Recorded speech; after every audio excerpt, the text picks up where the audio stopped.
This is a production of Cornell University.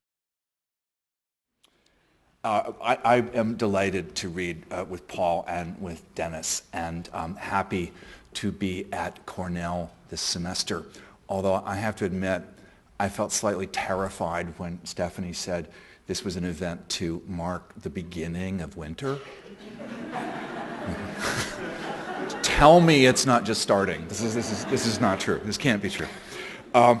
I am going to start with a winter poem, and it's one that wants to think about the behavior of groups, of flocks in particular, and the peculiar way that groups of creatures, such as birds, seem to make decisions without apparent consultation. And suddenly, an intelligence acts in a particular way without any, sort of visible to us mechanism of such intelligence at work. And I have to tell you that the poem, which the specific flock in this poem is a group of chickadees, those birds that will stay around through the winter, even here.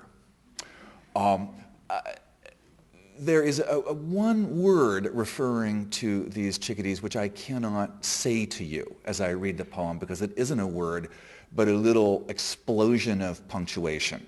And it's intended to represent the sound that a bird would make noticing you. If you could hear that. Okay.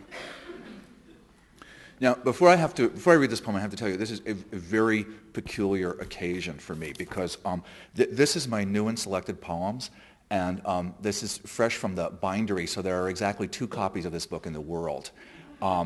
It's a rarity, and I have never read from it before, so this feels like launching into something new. The poem is called Flit. Dart. An idea arcs the cold, then a clutch of related thoughts. Slim branches don't even flicker with the weight of what's landed. Animate alphabet whizzing past our faces, a black and white hurry. As if a form of notation accompanied our walk, a little ahead of us and a bit behind. If we could see their trajectory, if their trace remained in the winter air, what a tunnel they'd figure. Skein of quick vectors above our heads, a fierce braid, improvised. Their decisions, the way one makes poetry from syntax, unpredictable, resolving to wild regularity. Thought has to flit to describe it. Speech has to try that hurry. A scaffolding, a kind of argument about being numerous. Thread and rethread. A light. Study. We might be carrying crumbs. We're not. I wish. Their small heads cock. They lift, no visible effort, as if flight were the work of the will only. Light a bit further along, and though they're silent, it seems you could hear the minute repeating registers of their attention. The here you are, yes, here you, yes.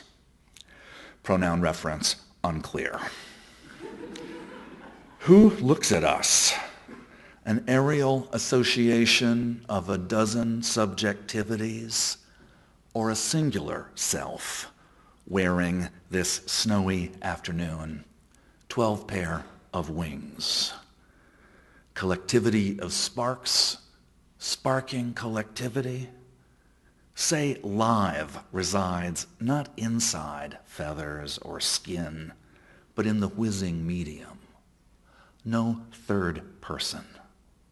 Sharp, clear globe of January. And we, the 14 of us, the thinking taking place. We is instances of alertness. Grammar help me. Mind in the ringing day. A little of us ahead and a bit behind, and all that action barely disturbs the air.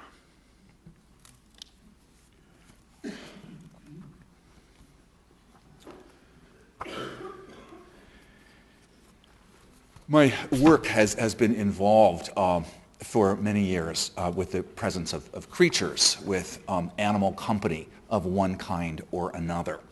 And I'm going to shift away from poetry and read you a little prose from this book, Dog Years, which came out last year. It's a memoir of 16 years of living with two big retrievers. The part that you're going to hear concerns my dog Arden, who was a Newfoundland Lab mix, and he is about to make his first visit to a kennel in central Vermont in the late 1980s.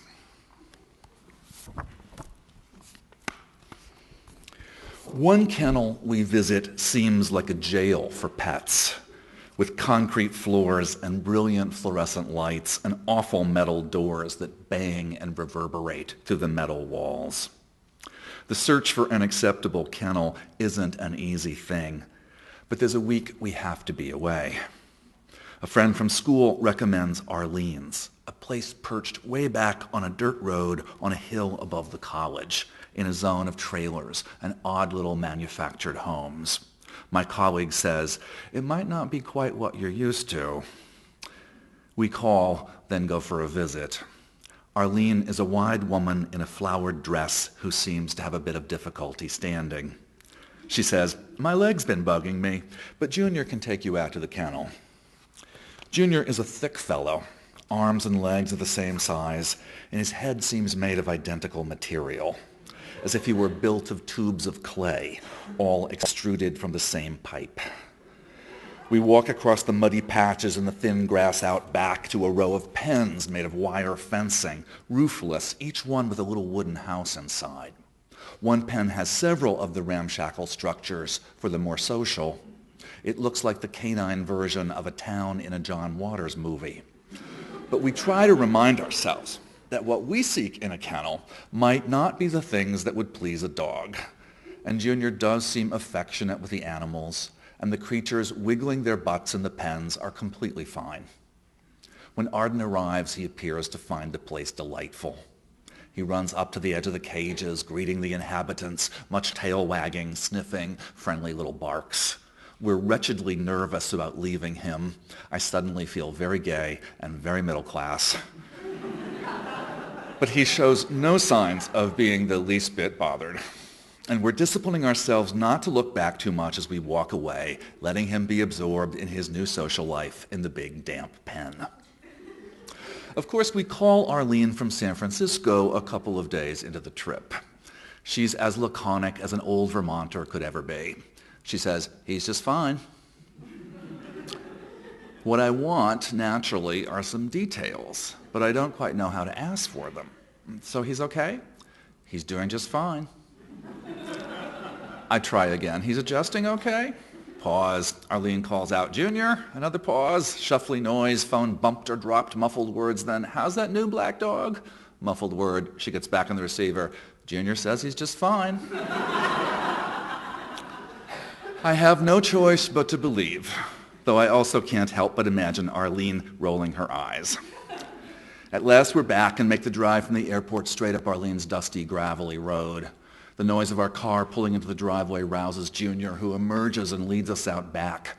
Arden's in the big pen by himself, as all the other dogs seem to have gone home.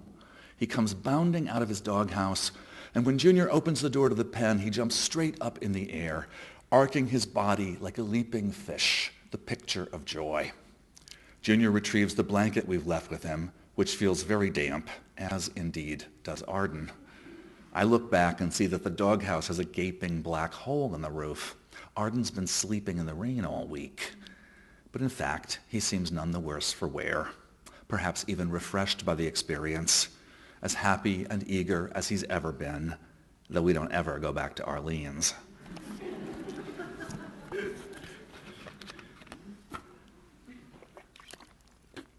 It's 15 years later when Paul and I drive Arden on fall weekends down to a little house Paul's parents own on the Jersey Shore. When we pull off the Garden State Parkway at the exit, Arden sits up in the back of the station wagon, excited, head to the glass, nostrils pulsing in the salt air. At the house, he's in heaven. There's a small grassy yard that fronts onto a lagoon, a world of things to watch. Arden's happiness is to lie on the grass, alert to seagulls and egrets, to passing boats, to rippling water. Across the canal, they're building condos smack out onto the wetlands, so there's an occasional truck, a bulldozer flattening reeds. He hardly has to walk at all if he doesn't choose to. It's hard for him these days, and a whole world seems to offer itself for his inspection. Eventually he falls asleep out in the grass, and in a while wakes up and watches again. He's so pleased with his situation that he doesn't want to come in that evening. So we let him stay there, sleeping in the twilight. We don't have the heart to wake him, but at 3 a.m, we're roused by a crashing lightning and then a wild downpour like gravel poured onto the roof of the house. Suddenly I'm awake enough to think, my God, he must be miserable. I pull on some shorts and run out into the storm, only to find him so deeply, completely asleep, he seems he might be sinking into the earth. He's soaked to the bone. I say his name. Nothing. I stroke him. No response.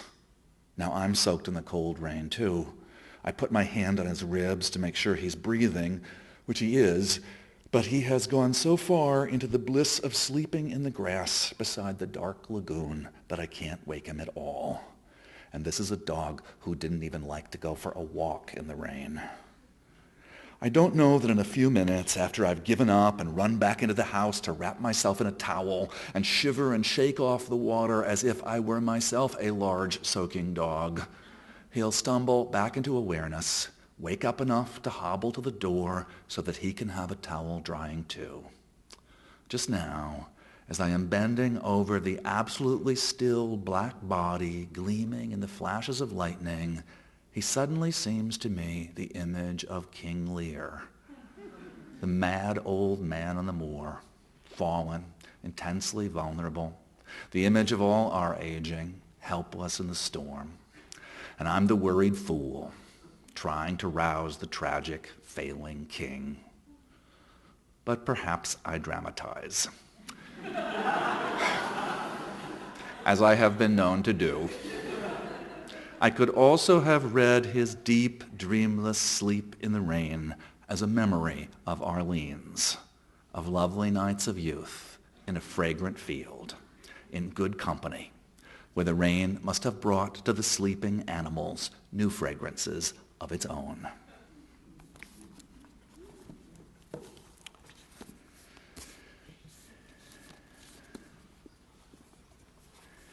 My colleague who said it might not be quite what you're used to is actually here this evening after all those years. So it's wonderful. So this book contains a batch of new poems, and the new poems are called Theories and Apparitions as a group. And I wanted to read for you one of the apparitions. The apparitions are appearances, rather oblique or odd appearances of poets of the past. And all I need to tell you about this apparition is that it contains a quote from Charles Darwin, and I am delighted to tell you that the quote is real. Apparition. Oracular pair. This peacock perched in a plywood roost at the garden center, magnificent behind a wire fence marked with his name, Homer, and hand-lettered instructions, don't provoke me. He's the provocation. Of what use the wrought extravagance he's not just now displaying? Darwin, the sight of a feather in a peacock's tail, whenever I gaze at it, makes me sick.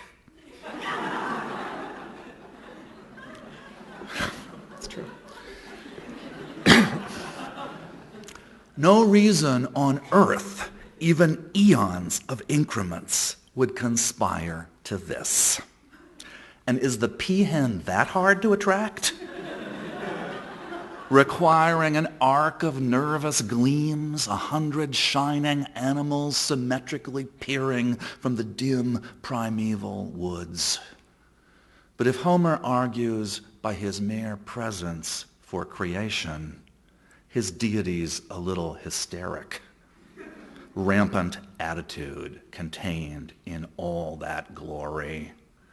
Did he who made the lamb make this imperious metallic topknot shivering above an emerald field of anodized aluminum, while Homer blinks and flicks his actual eyes from side to side?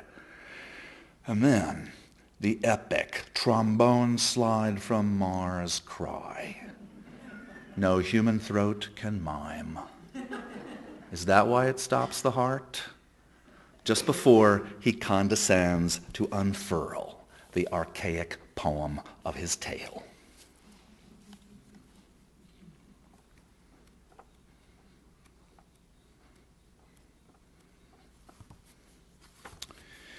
So that poem, I might suggest to you that one of the obsessions in this book is the nature of beauty, what it means to us, how we attempt to name it and to understand it and to theorize it.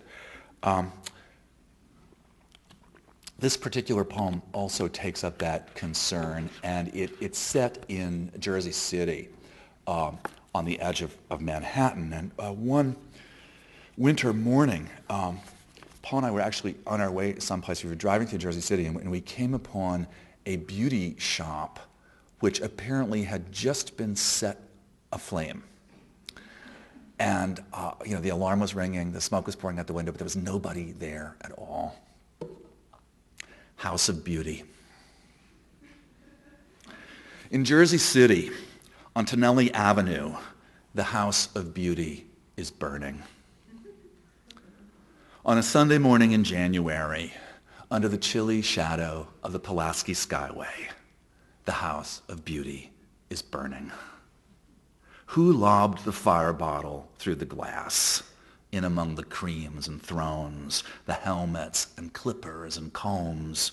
Who set the House of Beauty burning?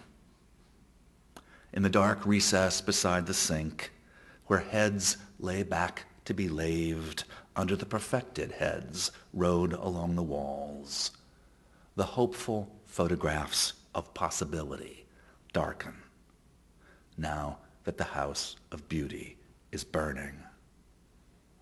The skyway beetles in the ringing cold, trestle arcing the steel river and warehouses, truck lots and Indian groceries, a new plume of smoke joining the others, billow of dark thought rising from the broken forehead of the House of Beauty.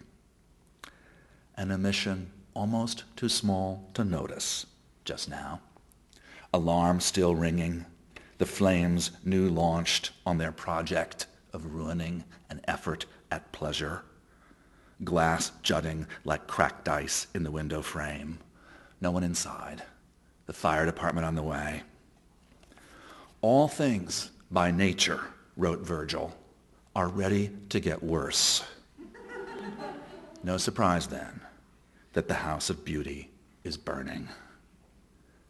Though whatever happens, however far these fires proceed, reducing history to powder, whatever the House of Beauty made is untouchable now. Nothing can undo so many heads made lovely, or at least acceptable. So much shapelessness given what are called permanence, though nothing holds a fixed form. Bring on the flames. What does it matter if the house is burning? Propose a new beauty, perennially unhoused. Neither the lost things nor the fire itself, but the objects in their dresses of disaster. Anything clothed in its own passage, Padded vinyl chair burst into smoky tongues. Lucite helmet sagged to a new version of its dome. Our black bridge, a charred rainbow on iron legs, 2 ruby eyes glowering from its crown. If beauty is burning, what could you save? The house of beauty is a house of flames. The poem owes a little debt to Jean Cocteau, who was, once an interviewer asked him, if your apartment was on fire, what would you say? And he said, I would save the flames.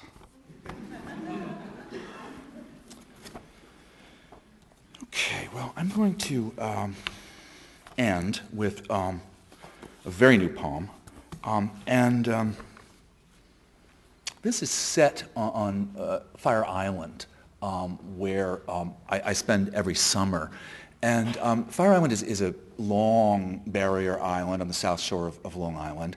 And the village where I live, Fire Island Pines, has been a gay resort for, 50 years now. A place of very particular character. And there are 2 things you need to know about the Pines for this poem. One is that there are no cars there, no motor vehicles. And this turns out to be a very happy situation for wildlife. So we have wonderful deer, birds, these animal presences. Fire Island has an extremely codified social schedule. And so every afternoon at 7 o'clock, there is an event called tea dance. Nobody dances. You drink and stand around. But there is this sort of expectation that you go. If you don't go, you feel peculiar, that you're not part of social life.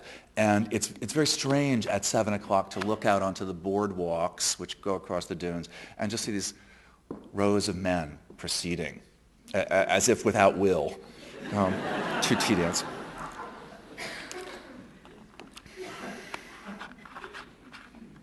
A crippled king.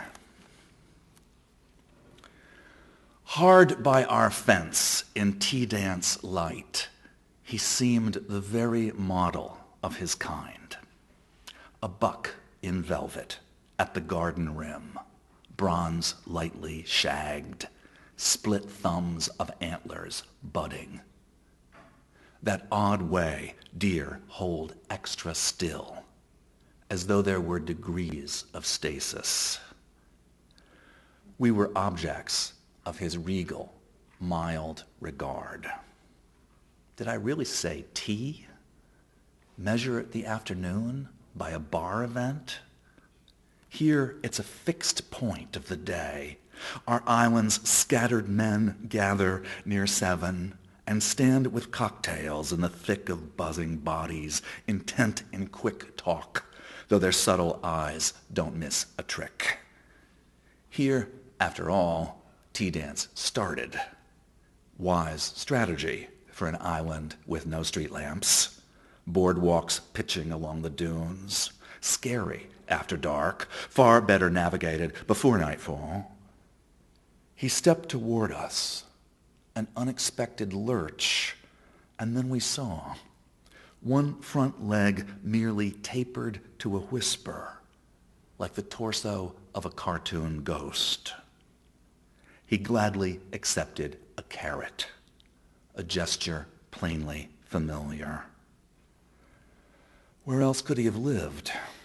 No cars, no hunting, sympathetic visitors who'd bring him kitchen scraps, nothing to trouble but cameras with their automatic flash, or dance music booming from some big box rental. And ticks.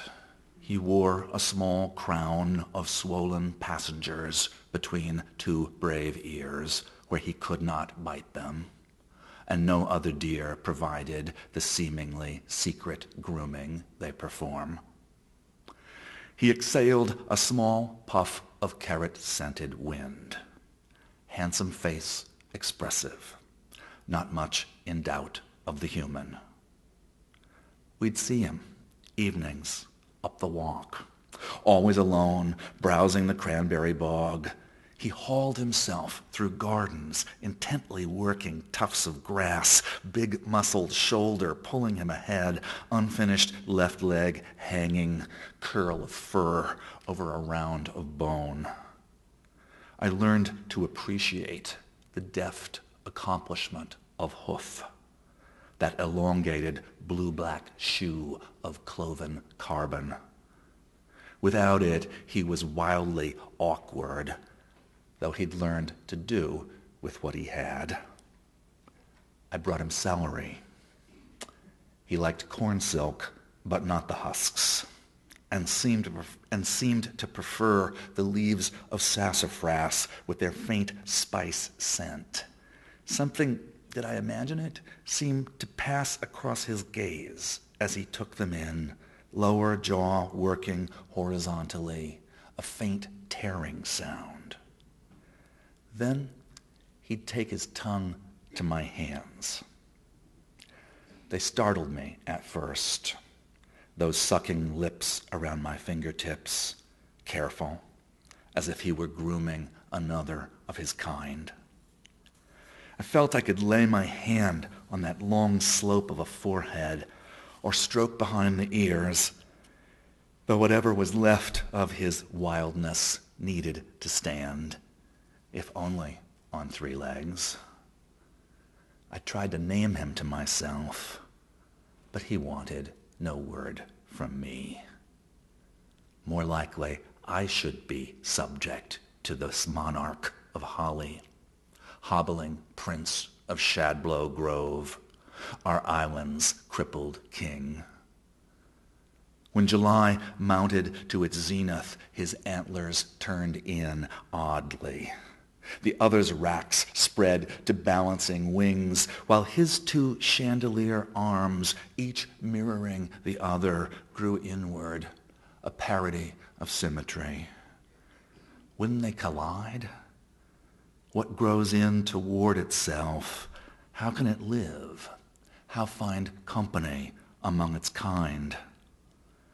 I went looking, spent daylilies in hand, but no sign of him. If a white tail flashed, it wasn't his.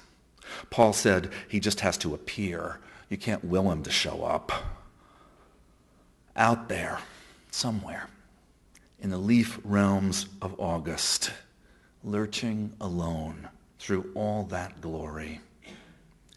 In the distance, the party thundered, season climbing to its apogee. Big speakers dragged out to the beach where midnight lapped the snow fence, and dreamers swayed and danced, held one another or themselves.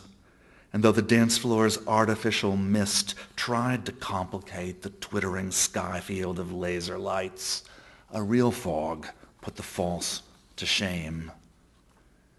In November, Paul saw him grazing a thicket by the yellowing bog.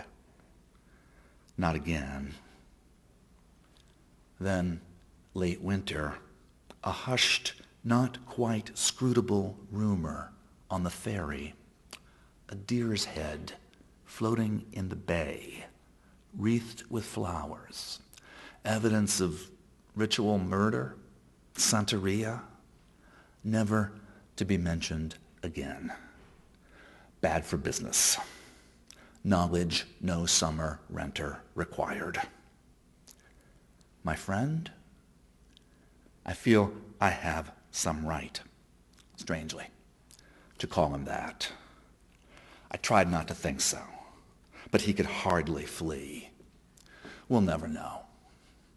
But listen, I saw my own severed head slip to the floor, a paltry glazed thing, open eye looking up toward my subjectivity, as if through a bloody gel. So much for the notion you can't die in a dream. I was the witness I've always been. What difference did a head make? Though everything, once, my phantom king, to you. Likewise beheaded, would you allow me now to do what I would not when you were living, and take in my 2 hands those bone branches, sturdy as oars? Can't I take hold of you now, in the water, in the dark, floating in the gift of flowers, not lurching, firmly, steady, easy? Now, guide me out of the story, Spirit. I don't know where it is you lead, but I believe. You must have been weary of that form, as I grow weary of my head and leave it behind, a cast-off thing, and lend my body to your severed crown.